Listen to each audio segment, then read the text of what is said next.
Hello and welcome to another episode of Local Government Stories with me, Nazeya Hussain.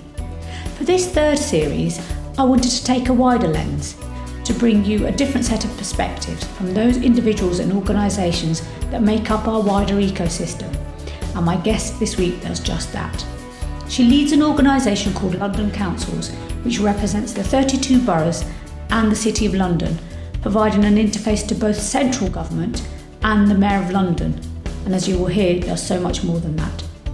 So today I'm delighted to have found the opportunity to sit down with Ali Griffin, the Chief Executive of London Councils. So welcome, Ali, and thank you for finding the time to sit down with me today. Let's start by hearing a little bit about you, Ali, if that's all right, in your early formative years. Any inklings that you were destined for public service? I think definitely. So destined for public service. That's because my parents both worked in the NHS. Right. And my mum actually is from Burma, and she had done her medical training in Mandalay and came over in 65. And you'll get one telling this story in a moment. And like many who come to this country, her medical record training wasn't recognised initially. The law had changed because of the military junta in Burma. And so she, got a job in Woolworths for a little while. She was a British citizen. She got a job in Woolworths and then got a job counting tablets at what was then Mayday Hospital, now Croydon University Hospital. And that's where she met my dad because he was a pharmacist. And so Croydon is, being a Londoner is part of my early formation, but also that particular part of London has always been really diverse because the Home Office, Luna House is based there. And I think, being in that environment inevitably meant I was going to be in public service.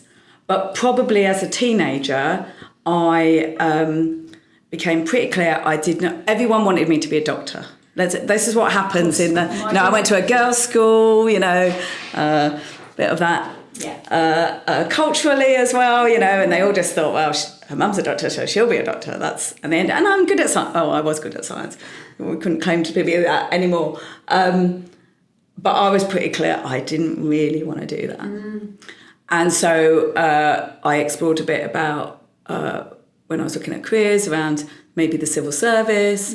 But actually, what really changed my mind, and this will sound really weird, we had a bit of a business day at school when I was in the sixth form, and we were all playing different parts of the ecosystem, if you like. I'm sure we wouldn't have called it back then that. But I was in the team that was the council planners. How exciting. I know. Well, I thought it was great. I loved it. Now, I was pretty sure I didn't want to be a planner, but it got me to see the different side of whereas I always thought about Whitehall up until that stage. It really got me thinking about local. And then, so that was the sort of path, I think. And I know not many people think about local government when they're a teenager, right? But I just stumbled on it, and it stuck with me through all the other things that I did before I actually started work.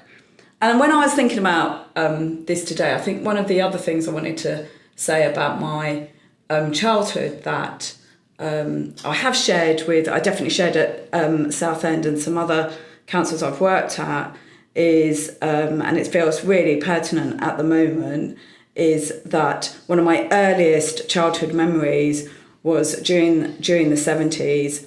And Mum had gone out in Croydon in Addiscombe to shopping, Saturday afternoon it was. We were hanging out with my dad, who is really my hero.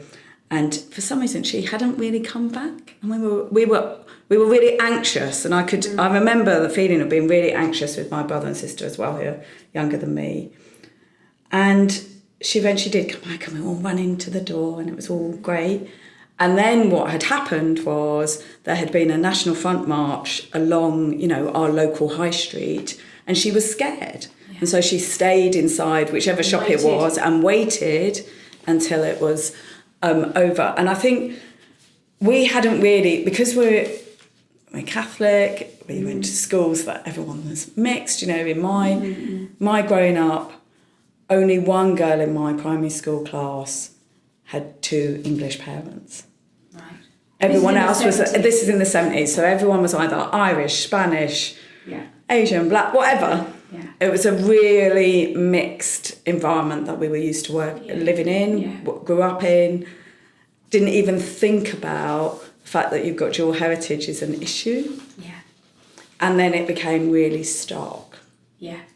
And that, I think, is, it just comes, it's not there all the time, but it comes back, it is there, and it comes back and forth from time to time.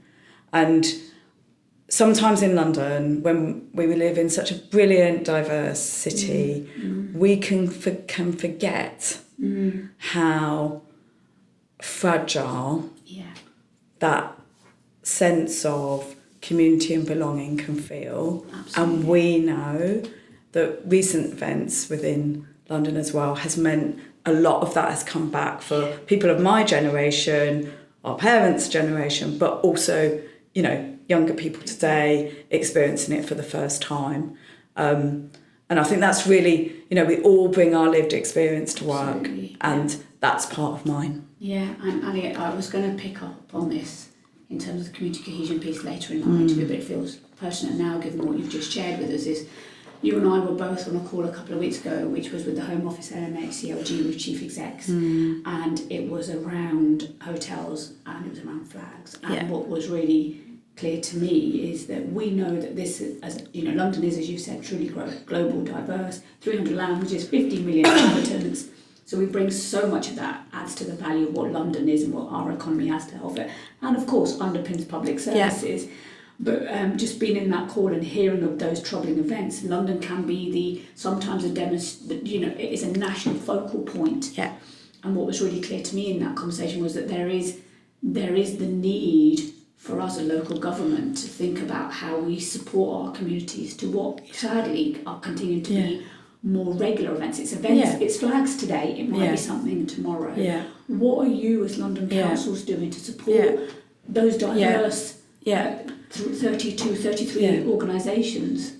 So one of the things before I answer that I also want to say, so it might feel a bit on the counter side of what I've just said about my lived experience and community cohesion, is that all Londoners are part of our community. Absolutely. And they have different views. And I think sometimes people think London is this, homogenous, liberal, trendy kind of place. Well, actually, when you really look at the data, we have more people of faith in this city than anywhere else in the country. Actually, quite a few of the views are quite socially conservative from all sorts of people, and you wouldn't necessarily expect that because we also have the other part of the spectrum too. Absolutely. And so when we're approaching this, I want to make sure that we're really challenging ourselves about what inclusion and being inclusive really means, and that we listen carefully and don't dismiss, as well as call out racism and other discriminatory behaviour when we see it. Yeah. So there's that balance there. And that, I think, is a challenge for all of us in this moment. Yeah. Doesn't matter which actually part of the public sector or indeed the private sector voluntary and faith sector you're working in, education, whatever it is, everyone is grappling with this. And so how we listen and support each other through that is really important. And so, I absolutely think London Councils has a role to play. So out of COVID, we've worked with colleagues across the capital to form a community engagement network. That is really where some of the practice but innovation in this space is going to really emerge from. And it's built on that other crisis that we, most recently been through. We also then will need to be, almost providing support like we did at the session you were at, and that's about, how wherever people were able to learn from each other, exchange ideas, realise that they're not alone in this. That is so, so important. As a result of that, we're actually looking at how, in London, our chief exec roles, we're always thinking who are the policy leads for particular things. Actually, do we need to broaden out some of our roles at the moment, maybe have one that's more focused on communities and community cohesion at the moment, working alongside Maxine from K&C, who's already leading on asylum for us and refugees. So there's some different things then that are beginning to emerge, given what we've experienced. And also we provide that space for people just to exchange, what approach are you taking to the flags? How are you doing that? Where are your... And it also gives the space for leaders to exchange some of those conversations too. Absolutely. And learn from each other, whilst always respecting their sovereignty. Absolutely. We don't, at London councils, dictate policy. It's really important to us, and I don't think we'd be credible if we tried to. I don't think we'd get away with it, would we, if we're honest? But the different parts of the capital will take different approaches because they know their places best. And if you have that localist as your being democratic and local as your two fundamentals, you can't go far wrong. Thank you, Ali. Thanks for doing that. I think one of the things that struck me from one of the chief execs on that call was leading through inaction. I thought that really, there is no right or wrong answer to the flags, and actually leading in that grey space where actually your members have made the decision that actually the best thing right now for this time is to not take them down or to take them down. It's really tough space for leaders, isn't it? And I think you're absolutely right. I think we are going to have to do this as locally and as relevant to the members and the communities that we know, whilst also, as you say, London Council's being that sharing of practice, that ability to call up and go, this is what we're dealing with, and actually some of those case studies were really powerful. So I think that's really helpful. I wanted to take us back, Ali, now to your early career. So obviously you had that really great solid start, and I must say, colleagues, I didn't know until I met Ali today that she had grown up in Croydon. It's where I'm currently working, so I know some of the places that she's been talking about. But right back to your early foundations, you went off and you studied maths and theology at Birmingham University, and your first role was the president of the Guild of Students. Tell us about that. And then quickly and remarkably, you then became the National Secretary of the National Union of Students. So I was really fascinated. So tell us about those roles. I've got a wild smile on my face, which those of you who are listening who know me can imagine exactly how it looks. It was brilliant. So being president of your student union guild for Birmingham, it's an election. It was a really brilliant election, quite hard fought, I have to say. And I was the fourth woman only in nearly 100 years to get that. And I remember one of the letters I got congratulating me was from a former female president of the guild, but bless her, she dismissed hers and the other colleagues because it was the war years. So of course that's why we were there, whereas you've got it in your own right, kind of thing. So she was very encouraging, but I did feel a bit like heartstrings. So that taught me a lot, and that probably is why I became an accountant, a public sector accountant, was because of that experience at the Guild, because our elected predecessors had expanded bars and put the shop on 2 floors, all that sort of stuff, and we were going bankrupt. And so I was 23, 24, and we had to make people redundant. I had to sit in the room with the rest of the sabbatical team, the other elected officers we call student politicians officers. It's really weird. Anyway, and that was hard at that age. And I learned a lot. I learned a lot through that. I also learned you get elected, and this is, and we'll talk a bit when I talk about NUS as well, you get elected and you might not necessarily like the people you get elected with. Right. So I was in a team that was pretty dysfunctional. Right. But I also learned some of my traits that can be seen as brilliant, but also hold me back. So when we were discovering about looking at the numbers and realising, we were potentially going bankrupt because we just weren't making enough money to cover all our costs, which is what happens. I could see that really clearly. And I just blurted out in a team meeting, that means we're not going to be able to do some of the other manifesto commitments, or actually all of us had made, including me, about, postgraduate bar and all this. We weren't able to do any of that. And one of my colleagues, Sarah, she took it as I was saying it because I was the president and not as the leader and telling them all. And it wasn't.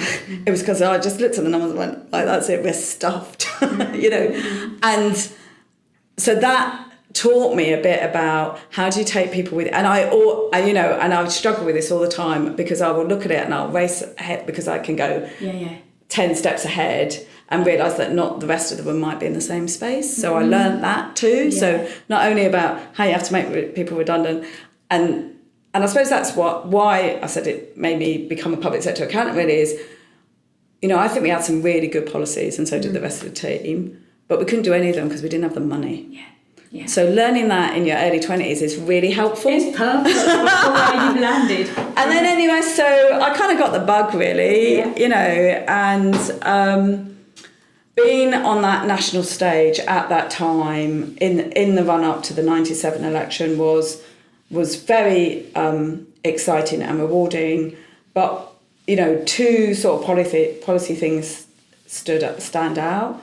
So at that time, we did drop our commitment to free education because we felt that if education was going to expand and be more universal, higher education, there needed to be a bit of a deal of how you pay for it. Yeah. So some would say very new Labour or very grown up, depends on how you look at it. And we did get that through.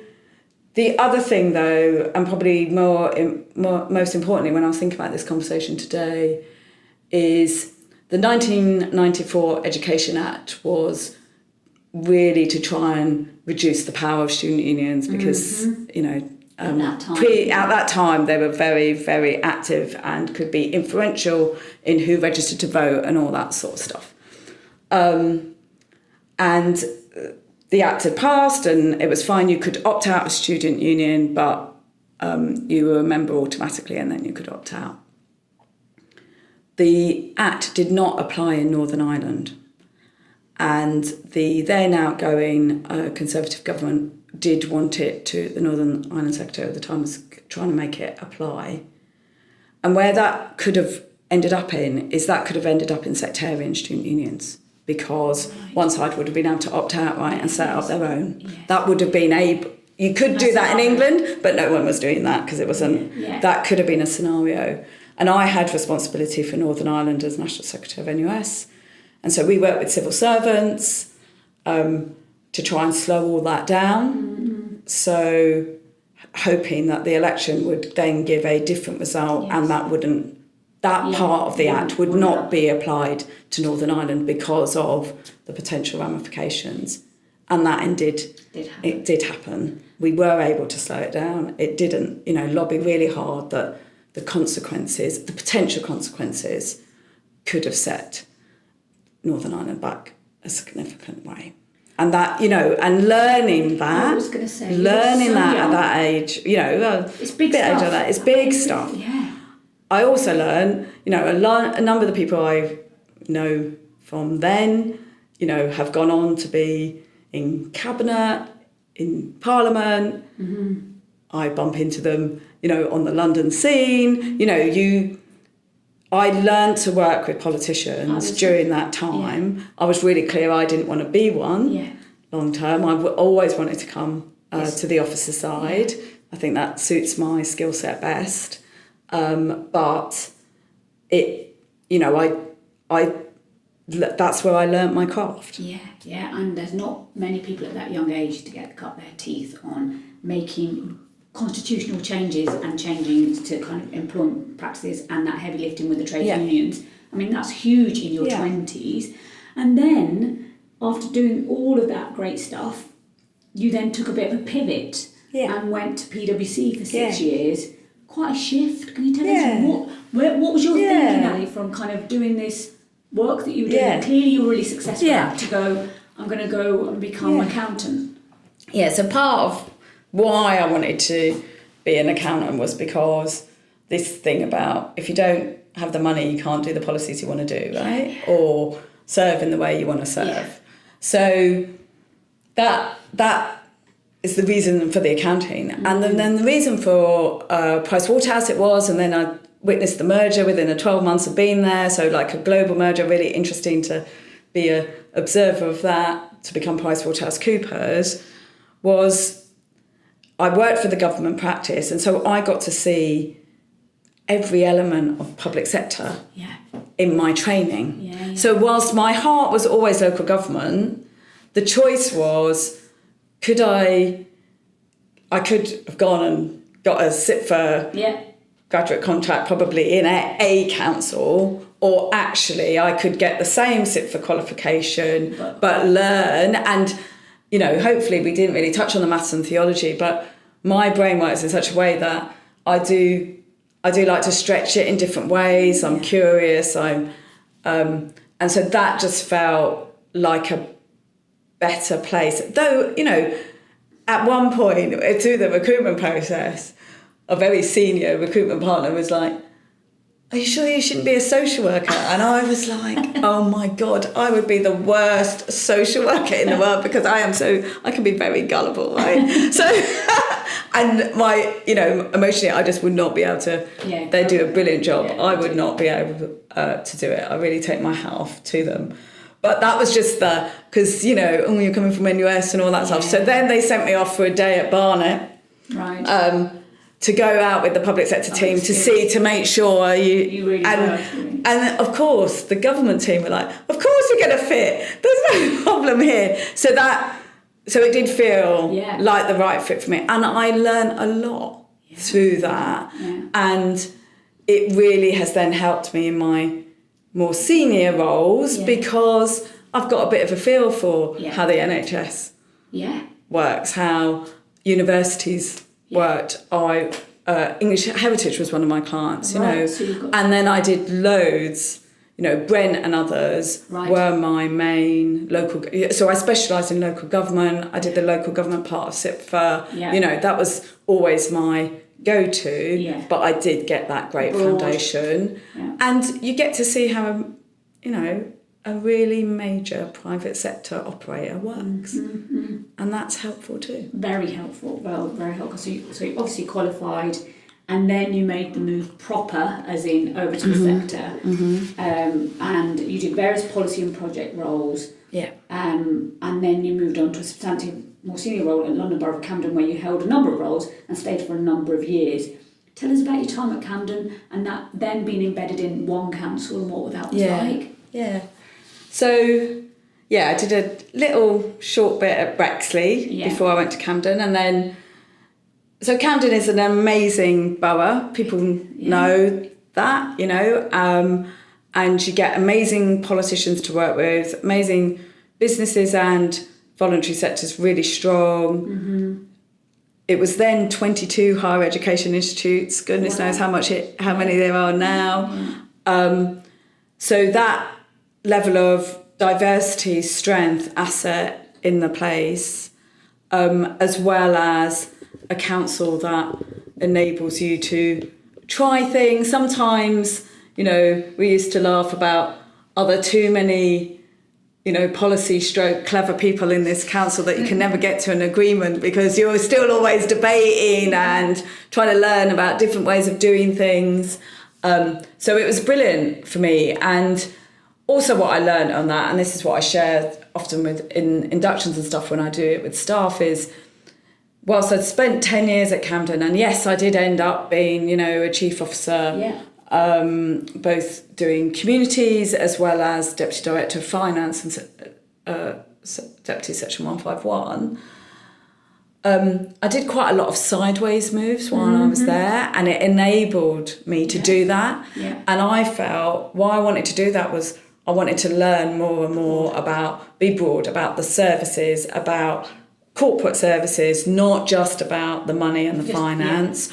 Or inevitably, when I've been in corporate teams, I get to do the performance management, the efficiency, the savings program, all of that sort of stuff. But I felt it was all about building experience and doing economic development, community safety there, emergency management, as we called it then, now resilience, really important part, preparing for the Olympics, knowing at that stage we'd been the most bombed borough, in the country. You know, those sorts of things really, it's all bit, I still saw it was preparing me for what might come next, but also really being in the moment there about thinking about, so when austerity came in 2010, you know, be able to really work with colleagues to think, well, how do we turn this a bit on its head? So yes, you had to make reductions, but actually getting people to think about what we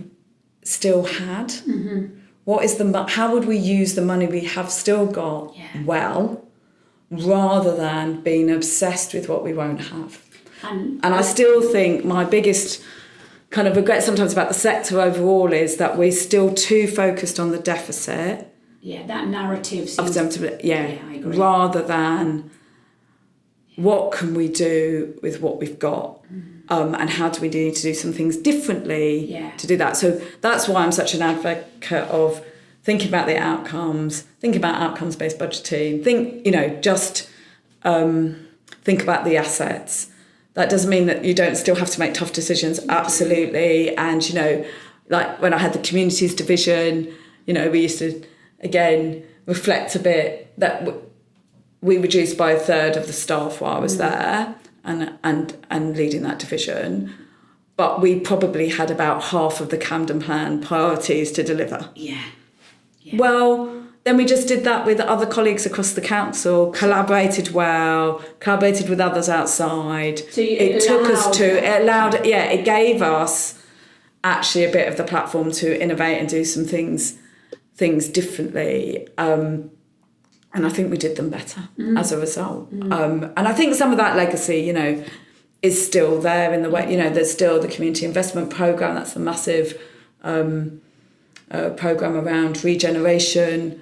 You know, it's going over 12 years later, people are still, you know, it's still producing results for those communities. And I think that's really hats off to all the people being involved in it, officer side, but more importantly, how even through changes of leaders, through different politicians, through different cabinet members, there is something about honouring things that are working well and not feeling you have to always start again. And I think that is something we could all think about. You know, sometimes I've messed that up in my career as well, thinking, oh, it's got to be new.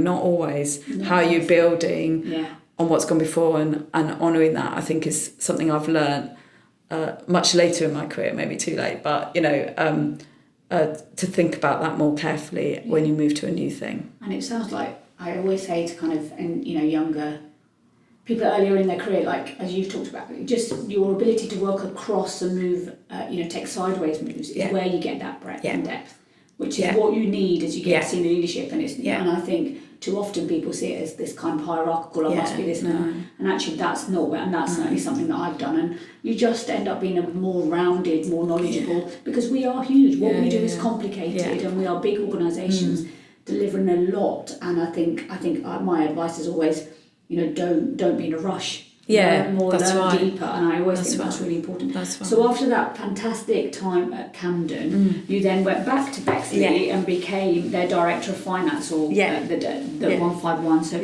talk us through what it was like being at that top table, particularly during austerity now. And how you moved that organisation forward. So, you know, going back to Bexley, it's a really different borough. It is. You know, South East London. It's more like a microcosm of outside of the inner city, right? It's more like all the indicators are like English average. It's really interesting. So why did you go over to Bexley? So because South East London and East London is where the growth is going to happen. Absolutely. So that's that one that attracted me of that. Two, also as my first top table job, that council, I was familiar with the council, all that, you know, it was a good draw. I knew some of the people really well on the top table already, so that was going to help. And yeah, so they're the reasons why, and that didn't disappoint. I think what was interesting about going back as well on one level was it reminds, and this is what I share actually with in similar ways to you, with other staff and younger staff is, leave places well, because you never know when you'll be back. When I left Bexley, I had no idea that 10 years later I'd be going back as Director of Finance. Yeah. Some of my colleagues were still in the same jobs they were in when I had left, and I was now their manager, and that kind of thing. So being really sensitive to that, but also really thankful that I hadn't, quite frankly, pissed everyone off on the way out. Yeah. That was a really, really good learning. And I think I took some of what I'd learned from Camden there, but also you have to be really respectful, what I was talking about before, about what is the nature and the values of the place, right? Because it's different political leadership, really different. Teresa's brilliant, the team were great. Gareth Bacon, who is now in Parliament, was my first cabinet member there. And, just building that credibility very quickly. I think where it got really tricky at times was, we were waiting for the local government settlement, as you do, and there was a much bigger cut in my second kind of budget round for 2015 than we were expecting. Right. That's when that concept of negative RSG got floated, that some colleagues were potentially having to face within the 3 years. We got about, I can't remember now, whether it was 25, 30%, that sort of range of cut. In Bexley, that is huge. So it's a few million, but it makes a really big difference. You're operating on a really different budget to a Camden budget. And so working really closely with my peers on the top team were critical. And I think doing that by being clear, inclusive, not if I can say, I was never been a kind of director of finance that's going to be telling you this is like it is, and then I'll find something at the back of the sofa when I really need it. I'm just not like that. I'm not that kind of finance person, really. And so seeing that as a collective effort. So I remember when we first got the news, getting, I think Will had probably just gone off to Tower Hamlets to be chief there. So we were Paul was acting, and we were kind of like a bit of a collective. We all huddled in the room, and I'm like, oh my God. Got some news. So we've got some news. And it was a team effort. And I think that was a really, really strong team, collective, looking at numbers differently. That's what I learned from Bexley, but also hopefully brought it there. And also brought the other sides of things. So I was trustee on the Adult Education College. I was trying to help the economic development side of things, the voluntary sector, because I could bring all of that broader experience from Camden onto the top table. Yeah. And when you haven't got that many people, which Bexley is one of those, right? You pick up stuff and you've got to do more, and that was okay because of the experience I had gained. And did a lot of work with the NHS locally. That meant then I can't remember, there must have been a CCG by then. CCG came into the town hall, relocated in, so that then we could use that land to develop housing, that sort of thing. So we were able to do those sorts of things because of, I think, partly my approach in investing in relationships, getting to know the people, going a bit outside your remit so that actually then you can do some really positive things. And, it was a great time. And I didn't I suppose we were going to get onto Southend at some point, but, I would have been very happy staying at Bexley a bit longer. It's just the Southend opportunity happened to turn up. Yes. So talk to us about that. So here you are, a London girl. Yeah. And through and through. Through and through, absolutely. Yeah. And you've kind of done inner London, outer London, obviously gone through that, start austerity, all that stuff that you're doing. And then you decided to apply for the Chief Exec of Southend-on-Sea. Quite far away. Very different in lots of ways. A, did you want to be a chief? Yeah. And then B, Why Southend-on-Sea? So I always thought I was more likely to be a chief than a director of finance for very long, right? So some people will know that there's the Society of London Treasurers, and they were always a bit, Ali's just passing through, and they still, I go back there now, right, in my current job, and they all often, are you really here that long? I don't believe you, and all that. So, that's fair. It's fair cop, right? I think, again, my kind of, not just personality, but skill set, all the rest of it meant that was very likely, I think. I suspect they probably still do. Some people think I was going to be one of the London Borough and not go outside London. So I think that caused a bit of...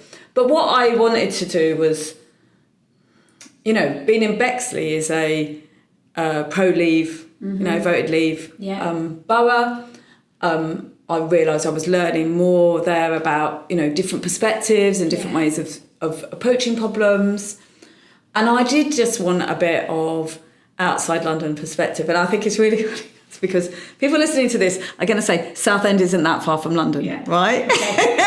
It might be to you and me, right? But not to the rest of the world, not to normal people. So you got to remember that, right? Yeah, it's literally just on the train. It's fine. Don't edit it. It's good. It's good awareness. So it's like 40-50 minutes outside of Fenchurch Street, right? So it's fine. But it feels very like a London borough in many ways, Southend, because we have the high rises.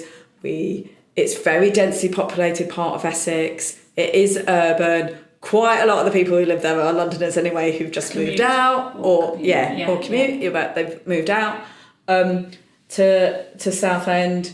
The difference is it does have a pier and coastal line, right? Sea. It's in the title. Yeah. So that was really, and it was brilliant. I went for it. I got it. Was it the first chief exec job? Seriously, straight in. Which is great. They say, but not always the majority. That's right. And again, two of the team there had also gone for the role, all that sort of stuff. They stayed actually. And we worked really well together. But I think they wanted something different, and an energy, and I think that's what I brought. I mean, when we talk about political change and everything what's going on at the moment, well, when I started at Southend as chief executive, there were 6 political groups. Wow. And I had an interview with the group leaders as part of the process. It was a minority conservative administration with supply and confidence from UKIP. Right. UKIP had split, and there was a Southend UKIP and a UKIP. Right. As well as residents' associations, as well as Lib Dems, Labour. So, and that is of the place, right? I do think there's something about estuaries where there's quite an independent spirit. Yeah. There's definitely an independent spirit in Southend, and the politics represent that. Yeah. And so, as chief executive, you've got to hold some of that space, don't you? And really, really work with all groups, with all, regardless of who's in administration, as well as working closely with administration. So that was really, really brilliant challenge, actually. And I think the other thing about being at Southend, about learning was, I think that when I was talking about earlier about, how do you instill some of that change, and that there needs to be a change in direction of travel, and that's what the appetite of the members is, but giving everyone the confidence to do that. So we hadn't been as strong as talking with the communities and residents as we should have been. Right. And that's why we started a mass kind of consultation, deliberation, involvement to get to a Southend 2050 vision. And, it really caught the imagination of school children, of voluntary groups, of the private sector. I remember just before COVID, there was a big session, over 250 people. What are they going to do about Southend 2050. The chief executive of the airport, of Southend Airport, on the phone to me said, Ali, I don't think we're doing quite enough for Southend 2050. What can we do? And that's when I thought, yeah, this has captured the imagination. And then COVID happened. And whilst that helped us through COVID, without doubt, because we had the connections, the relationships, everything, I think then some of what we might have realised just fell away. Dampened down. Yeah. And I never thought, we wanted to be like one of the best visitor places in the country. Mm-hmm. And we were running campaigns to say, don't visit Southend. Yeah. Because people were still coming when they shouldn't have been coming from Manchester, from Birmingham, from, and that caused some real, and really hard for some of our politicians, right? Of course. What are you doing? This is, and also, I said that independent streak, but probably quite a libertarian view from some as well. And so really felt that all of the restrictions were going against natural justice and the grain. Right. So quite an interesting dilemma and balancing of views all the time to get to how are we gonna do our best What did you learn about your own leadership during what was an intense period? So I think that I'm resilient, very resilient actually, and that people do look, I played quite a role in the recovery, co-led the recovery coordination group across Essex, that an ability to collaborate across, and I had those relationships, and maybe we'll get a bit into that as well, because I haven't talked about South Essex yet, but really came into its own, able to hold the space with health and others. That's the bit I think that I'd learned about under extreme pressure. You could hold that and still be encouraging, supportive, challenging when needed to be to get stuff done. Yeah. And had the credibility to do it. Yeah, and you've just touched on it. One of the things you helped establish was the Association of South Essex Local Authorities. Yeah. You've just talked about collaboration. Mm-hmm. And again, you took your experience from hearing about what was happening in London. Mm-hmm. So what was the benefits of having that kind of regional lens? Yeah. So I think now they're called South Essex Councils, the association. So basically, the authorities were all failing in their duty to cooperate on local plans. Right. They were falling out, planning, which is a really big issue. And very common. Yeah, very common, very common. Yeah. Not really my comfort zone, but,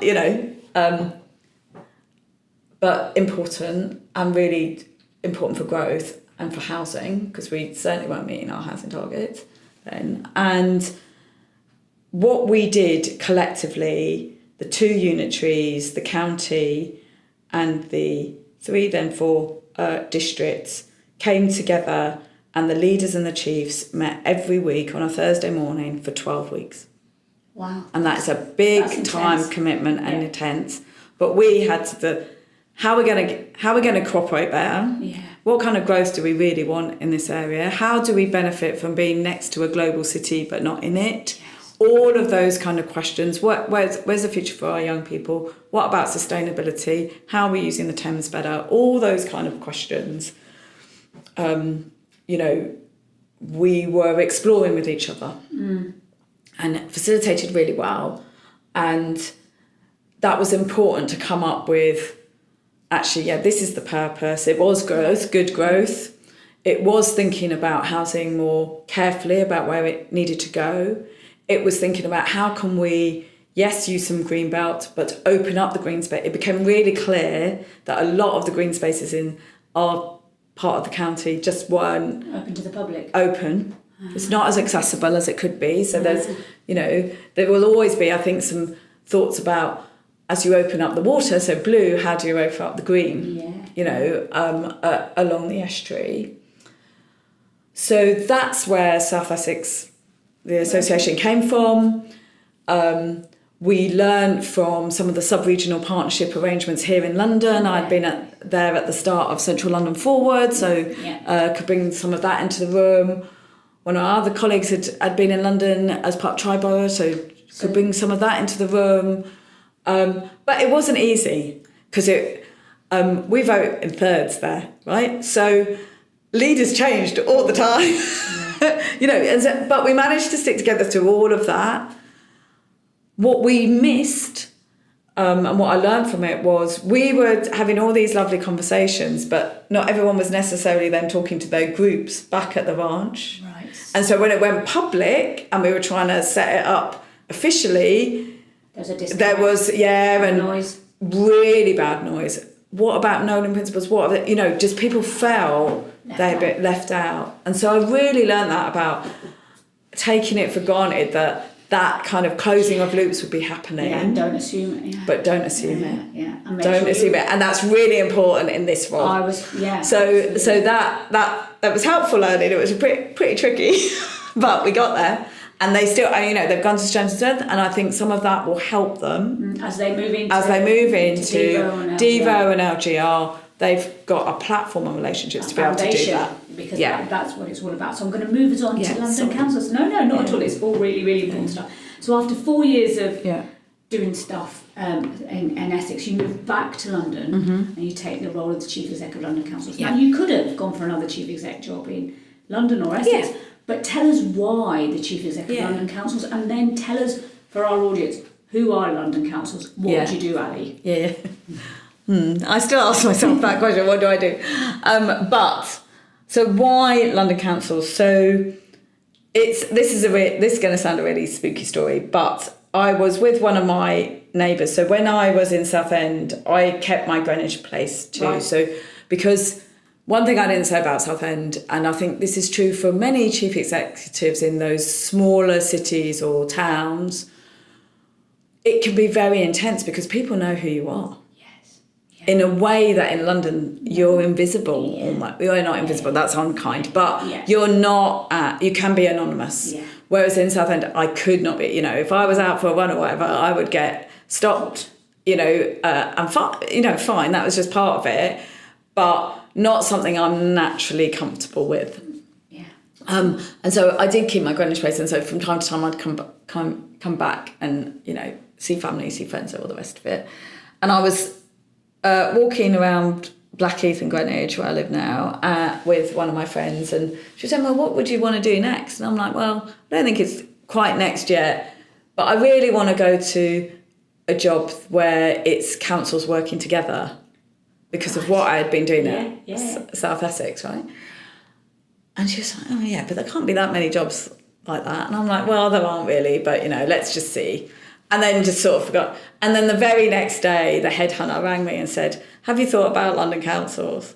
So that's a bit spooky, isn't it? But it kind of felt, calmer. Yeah. And some of these conversations, that's what, Southend was not dissimilar actually in a different way. So, so they asked me to consider it, and I was like, yeah, absolutely. And also, I'd worked very briefly with Georgia at Camden because she was a cabinet member somewhere else, but she had been on the scrutiny committee. That's Georgia Gould, who's now Minister and DFE, but was our chair then when I got the role. Mm-hmm. And Teresa O'Neill from Bexley was one of the vice chairs because she was the leader of the Conservative group. So I knew some of the leadership. Who I'd be working closely with, which also gave me confidence because I admire them both greatly, and actually Ruth as well, Ruth Dombey, who was the then leader of the Lib Dems, and Sutton was another vice chair, and Catherine McGuinness from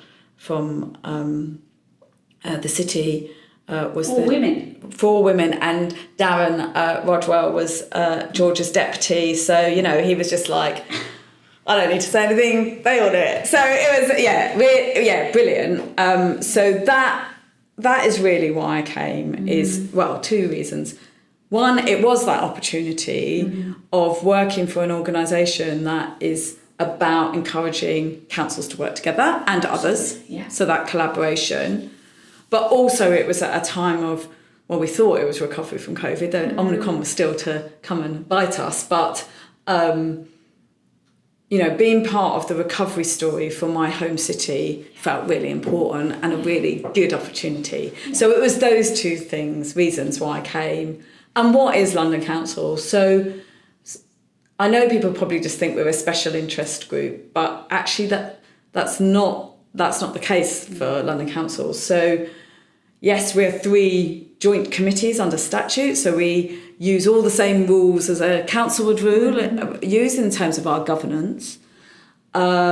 We actually run services on behalf of the boroughs, so we issue the Freedom Pass to 1.2 million Londoners. Yeah. The taxi card, which enables those that are disabled and find mobility around our city really difficult to use the black cab service to get around our city. Really, really important part of our work and accessibility. We do lorry control into London. That's a hangover from GLC, Greater London Council days, which kind of meandered away so that, so some odd things. And we do run the parking tribunal service for a non-driver parking has followed me in my career wherever I've gone, even though I don't drive. So we run those services as well as do the bit that probably we're most famous for, which is the lobbying and policy development. Yeah. That's either to enable our leaders to lobby whoever's the government of the day to help us strengthen services for Londoners, but also, get some of the funding and resources that we need. And also all our joint work with the Mayor and the GLA and working with them again on, say, the London missions now, or when I first arrived, the recovery board and how we were recovering from COVID. So they're the main things that we do. The final bit of stuff we've kind of got into over the last few years more and more, we host a number of collaborative they're not quite organisations is the wrong word, but groupings. So the Regional Improvement Alliance for Children, so LEA, there'll be really regional alliances for children's services improvement all across the country. So we host it here. We've got the London Office for Technology and Innovation, which is around how do we use digital better, but also how do we innovate and redesign our services around the citizen. We've just jointly launched with the Mayor Warmer Homes London, and that's how we're going to retrofit social housing in London and then other kinds of 10 years beyond that. So we act as a bit of the climate change programme. I could go on and on and on. EV charging infrastructure rollout. So what we do in those kind of elements of our work, I think, is how are we helping boroughs transform what they do? Yeah, absolutely. So it's those 3 kind of buckets of work. Yeah. Whilst I day to day really work with the leadership a lot. And as we know, Ali, for audience that might not know, is we've got you've got 32 councils and you've got the city. Mm-hmm. And you've got 4 strong sub-regional partnerships already in London, and the GLA and the Met, it goes on and on. And so the city is global and it is complex. And you have this really unique role of trying to reach consensus on really important issues that affect Londoners from both inner and outer London. So, the city and the financial district and the outer suburbs of Bexley. Mm-hmm. Talk to me about how you as the chief exec go about what I must imagine are quite sensitive navigation through the politics of that, as well as the need. Yeah, so I think as chief executive, you have to always be really mindful of what the leader's role in creating the spaces for the leaders to have the conversations at the right time that they need to have. Mm. And so one of the things I did when I got here was build on the great work that John had done and others through the pandemic, where our leadership, elected officers we call them, but that's our chair, Claire Holland at the moment, the deputy, Grace, and the vice chairs, so the group leaders of each of the political groups and the city come together. Yeah. So that's the leadership. When I talk about the leadership, that's what I mean, the leadership. And they were meeting regularly during COVID. Mm-hmm. So as COVID was, going to the background, I was like, well, why don't we keep meeting? Because we could be using that space once a fortnight to actually get your steer and input into the big issues of the day. Right. Because that hadn't existed before Okay, COVID. They were doing it individually and, bilaterally and all that sort of stuff, which, whereas the learning, I suppose, from running a council is that's a bit like your informal cabinet or other, people call them different things, but listeners will know what I mean. Creating that space means the relationships could continue that they'd built up through COVID, good, but also gave our teams here, the chance to present to the leadership, explore the ideas, get their steers. You find the red lines. But you also need to know, I think, as chief executive, where some issues you're just never going to get consensus on. And when we say consensus, it doesn't mean unanimous. Joint committees are really clearly defined in our law in our country. That is simple majority. And there might be some reserved matters like our budget, which is 2/3. If you're going to fall out about it, then you need a 2/3 to vote in favour. So it's really important to know what the principles are and the defining principles. I'll talk a bit about that in a moment.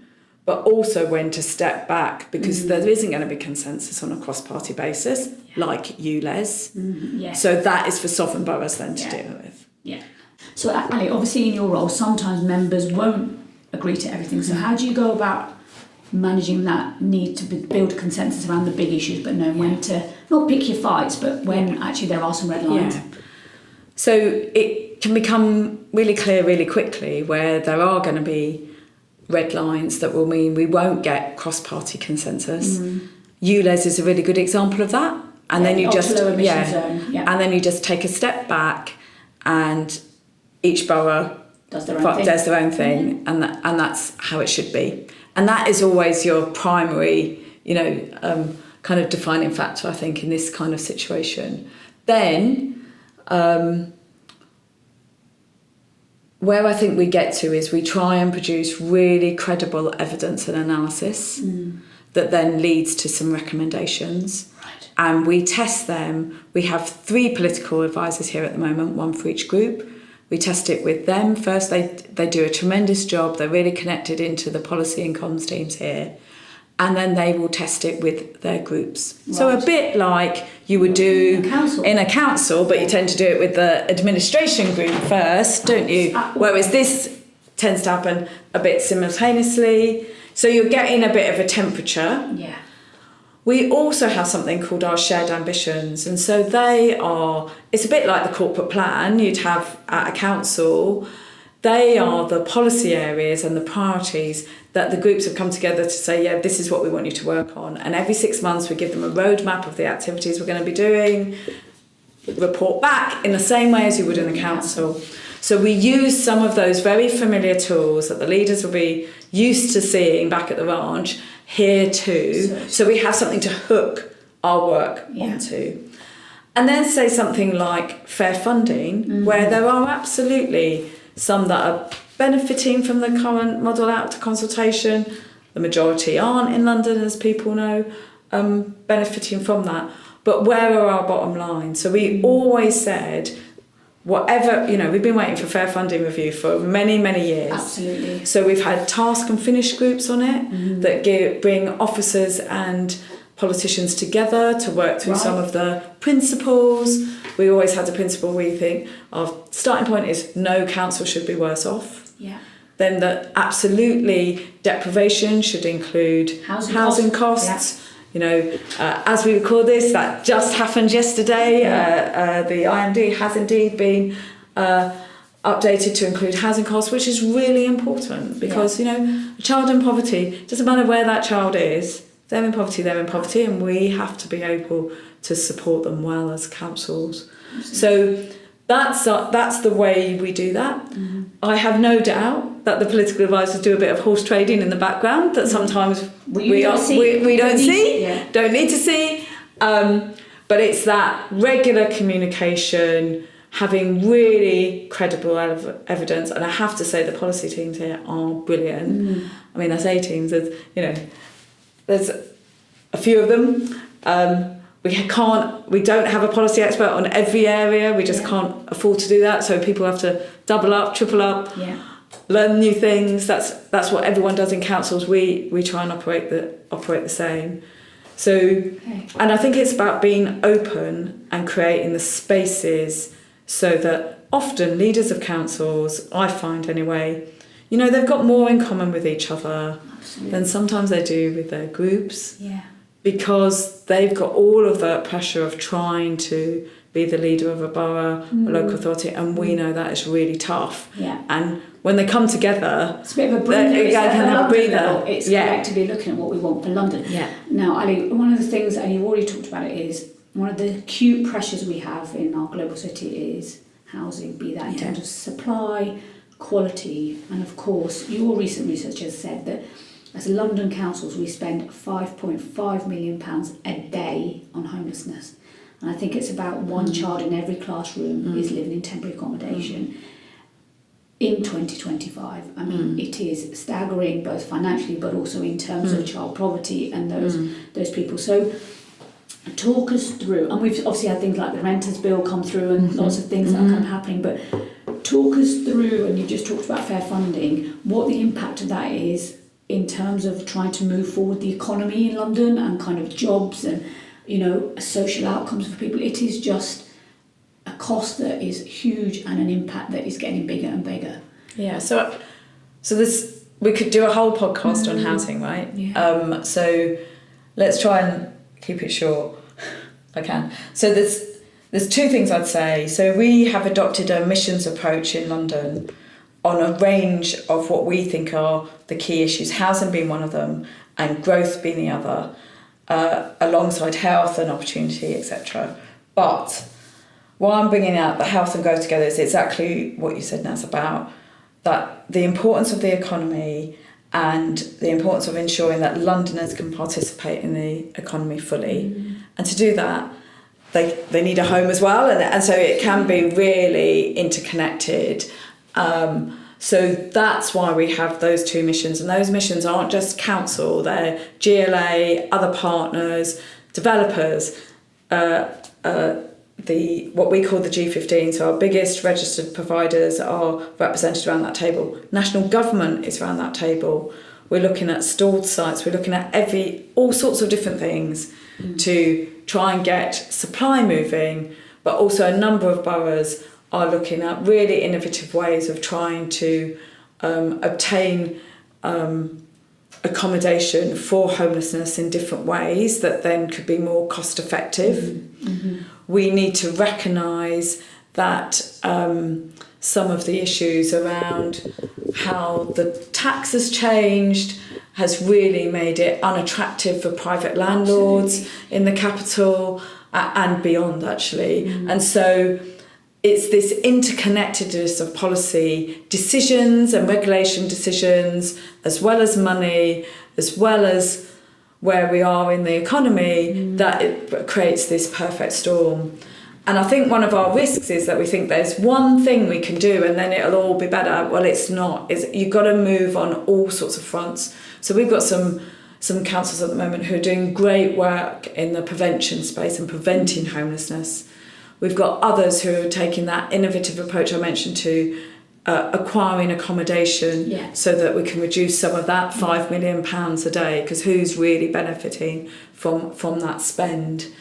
We've also got and it's just getting up and mobilised at the moment, a joint project with the GLA, which is funded by MHLG, working with the housing directors in the boroughs, London councils, around how do we accelerate ending homelessness in the capital and using that capacity to try and experiment and test and learn some new approaches.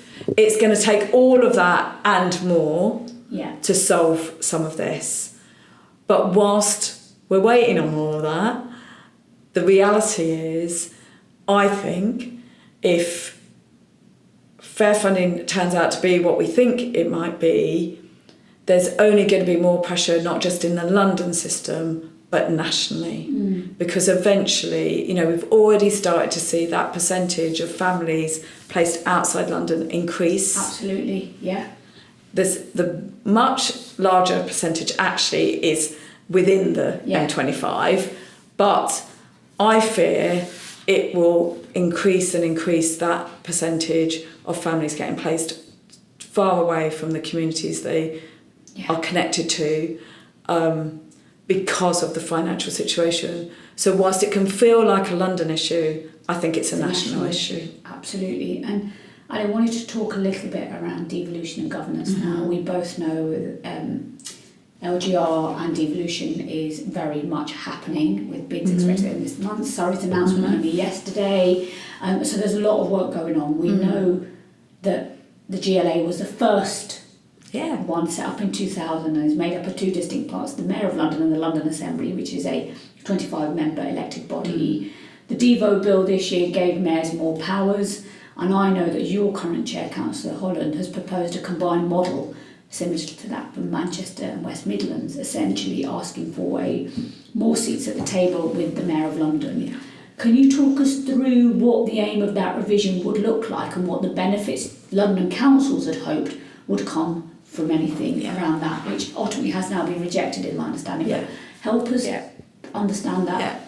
So I think where the thinking is that we're really mindful, as the rest of the country gain strategic authorities and directly elected mayors.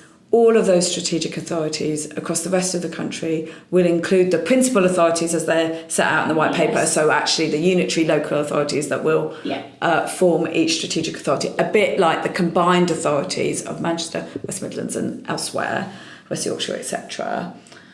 And that the only part of local government in England that's unitary, that will not be part of a strategic authority, are the 32 London boroughs and the City of London. And we think that that's not acceptable, actually, because why would you have the boroughs of your capital city not at the table alongside your mayor for particular things? So we're very clear on that. So for particular things, I think we need to all be a bit more grown up in the local government sector and in the regional sector, in the strategic authority field, of being clear, how can you play to your strengths and where are the roles and responsibilities? And probably because we tend to fudge a lot of that, we end up tripping ourselves up and not playing to our strengths. So I think part of what the devolution bill and LGR could help us with is sorting some of that.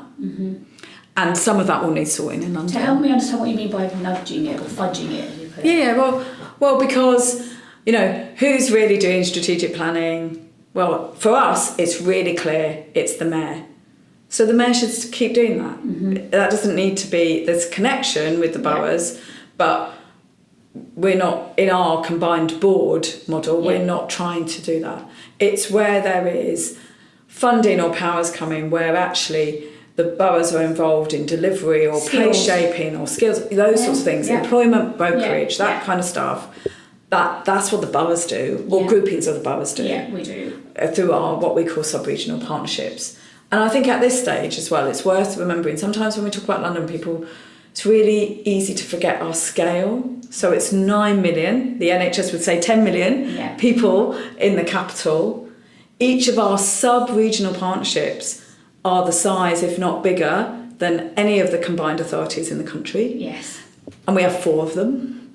So, of course, it's going to be a bit more messy, but actually, how are we serving London as well? And by reducing some of that mess, we think we can actually serve them better. Yeah.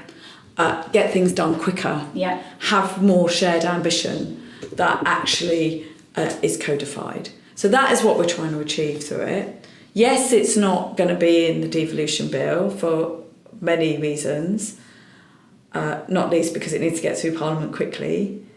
But there is a commitment from this government to review the GLA Act. And I suspect that this question will come back into view as part of that. In the meantime, we are really committed to working with the Mayor collectively on the integrated settlement that is supposed to be coming to London for April, and how are we going to make the best use of that integrated settlement to ensure that we're supporting our London growth plan that we did together, the inclusive talent strategy we just jointly launched last week, that we continue the work of Warmer Homes London to retrofit homes.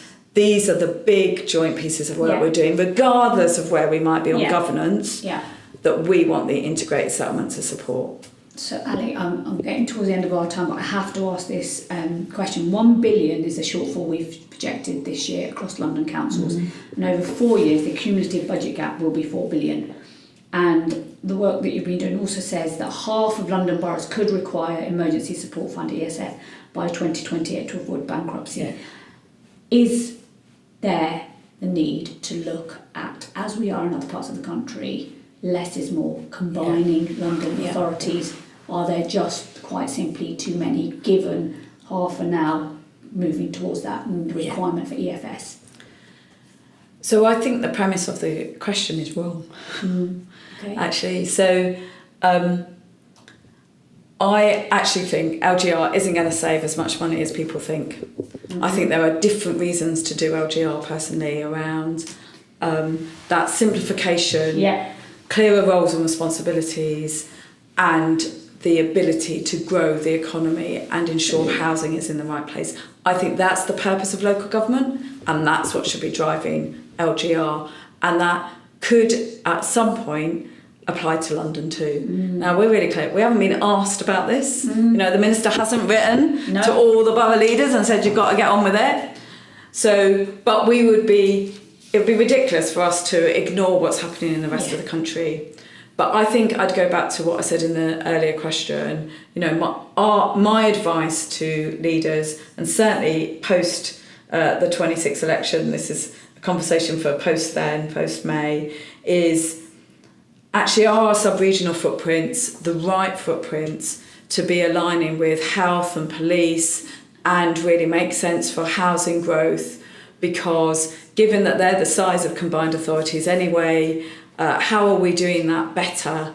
And then that provides that scaffolding, that framework for whether then boroughs merge or not. Absolutely. And I think there's difference of views in London, let's be honest about that. There are definitely leaders who are beginning to think this probably is the way we might need to go. There are also senior officers who think that and will be giving that advice.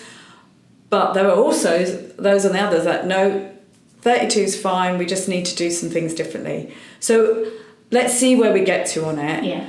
But I think our first order issue is what can we be doing together better, whether that's a pan-London level or actually sub-regional level, because that then provides a much stronger framework in a city of our scale to get to LGR. But if anyone thinks that local government reorganisation is going to solve that funding gap you've just described, you know, $1 billion and then rising to 4, no chance. And I think that's become clearer and clearer as we've moved through it. And I think, as you've said, some clarity on actually this is the purpose is growth. That's where we kind of go to. Sadly, Ali, our time's coming to an end, and I always finish with the same 2 questions. And actually, it'd be really interesting to hear your one for the answer to this. So, one wish for our sector? What's my one wish for the sector? My wish for the sector is that with everything going on, actually we celebrate more and we're a bit kinder to each other. I'm going to leave it there because that's a whole other podcast. And your legacy in public service, Ali. I know you're far too young to think about legacy, but I wish. That I've inspired and supported others to do their best work.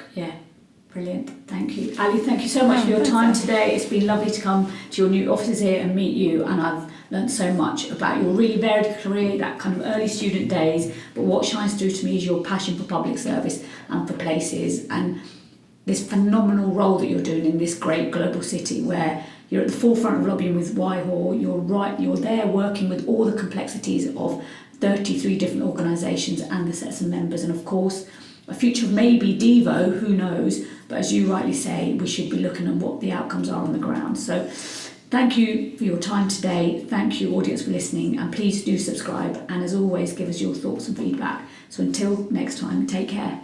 Hi there, thanks for listening. Please do like, subscribe, share, and maybe give us a review on Spotify, Apple Podcast, or your listening platform of choice. We really look forward to your feedback.